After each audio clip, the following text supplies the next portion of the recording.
بسم اللہ الرحمن الرحیم۔ بسم اللہ کے فوائد۔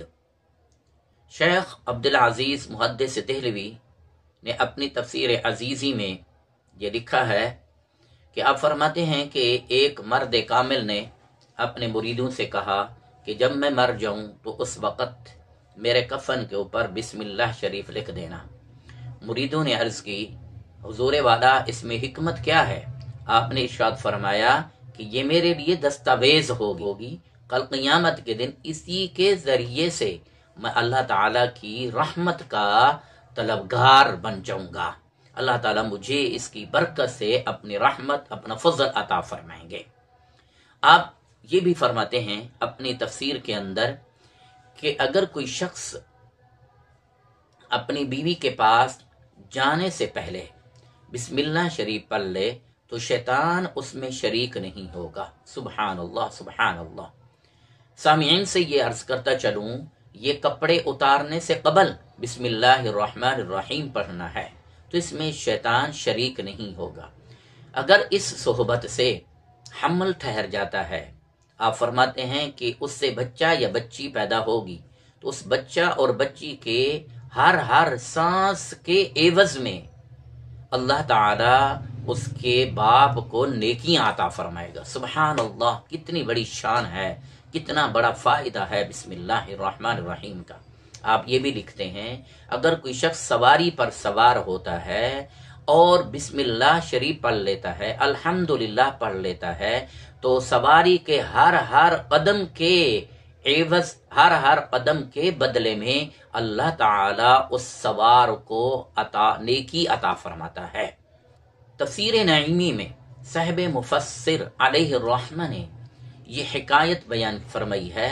آپ فرماتے ہیں کہ سیدنا موسیٰ علیہ السلام کے پیٹ میں سخت درد ہو گیا۔ آپ نے اللہ تعالیٰ کے حضور عرض کی، یا اللہ اس کی دوا کیا ہے؟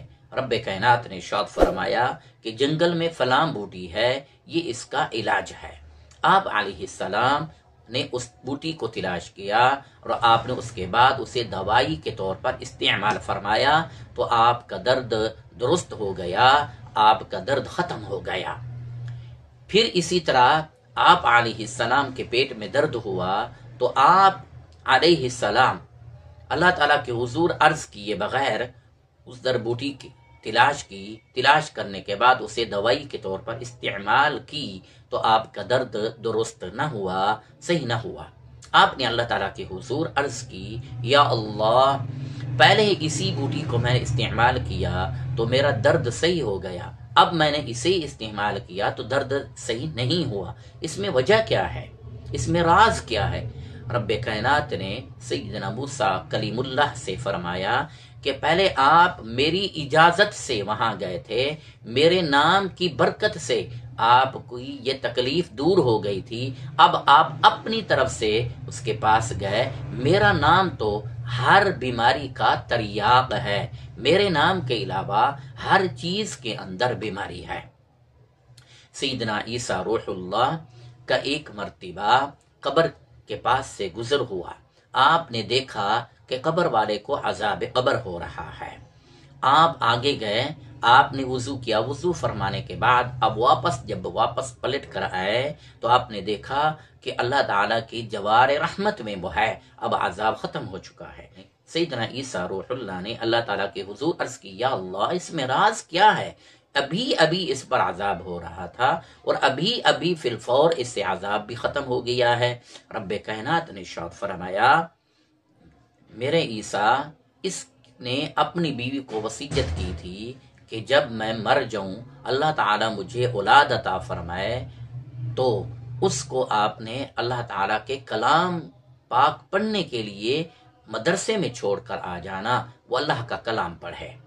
اس کا بیٹا ہوا، اس کی بیوی نے اس کے حکم کے مطابق مدرسے میں داخل کیا، ابھی اس بچے نے میرا نام لیا ہے، بسم اللہ الرحمن الرحیم پڑھا ہے، اب اس کی برکت سے میں نے اس سے عذاب قبر اٹھا دیا ہے۔ سیدنا خالد بن ولید رضی اللہ تعالی عنہ کے پاس آیا، اس نے آپ کو کچھ کھانے کو دیا اور کہا کہ اس میں نے زہر ملا دیا ہے، اگر آپ اس کھانے کے بعد صحیح سلامت رہتے ہیں تو میں اسلام کو سچا مانوں گا اور مسلمان ہو جاؤں گا، کلمہ پڑھ لوں گا۔